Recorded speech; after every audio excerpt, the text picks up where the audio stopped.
I know the last few weeks I usually give like a breakdown of the episodes that are released for Hazbin Hotel and try to give as little spoilers as possible, but this is your warning. This one's gonna have so many.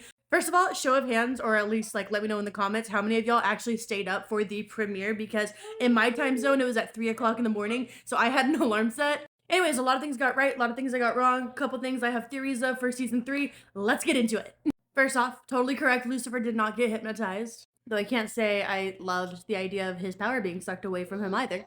Seen way too many movies, mostly kids' movies, where powers get sucked away from someone until they poof. We got the song Live to Live, and I think it might be one of my favorites. I loved this one so much. My husband got upset with it.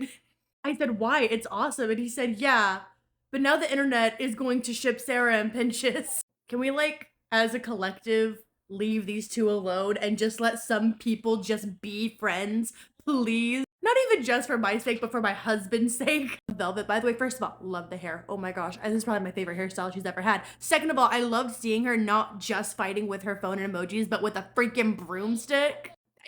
Come on. Also, was completely right about the fact that Alistair let himself be captive and be seen as weaker than Vox so he could break his deal with Rosie. Didn't expect his deal with Charlie to assist in that. Also, there was no like big battle that we all were expecting that was gonna happen. But honestly, I think it's better this way. I think I really like the idea of Emily and Charlie, who were like played off as like the enemies, coming out and helping the people from the person that they actually saw as like their savior. Probably have a million kid show references I could do for this, but I'll leave those to myself for now. It was very satisfying to see Velvet and Valentino finally standing up to Vox. I was also like very much waiting for this. And no one technically died, but Emily got injured pretty bad. And Valentino ripped the head off of Vox's body. Was not expecting that.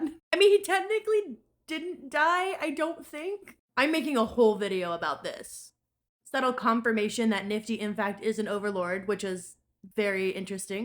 I'm not gonna lie, I did not expect that. I know a lot of people who have been saying it, I didn't believe it, but hey, there it is. And the very last scene of Lilith finally calling Charlie. Now, I made a very, very, very big theory.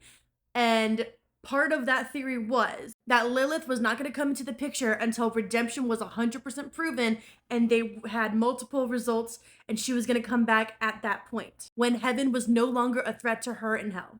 And now that heaven is no longer a threat, and now that denizens of hell knows that redemption is possible, and now they're all going for redemption, now Lilith answers like the calls. I'm about to go rewatch the entire series probably for the third time. Bye.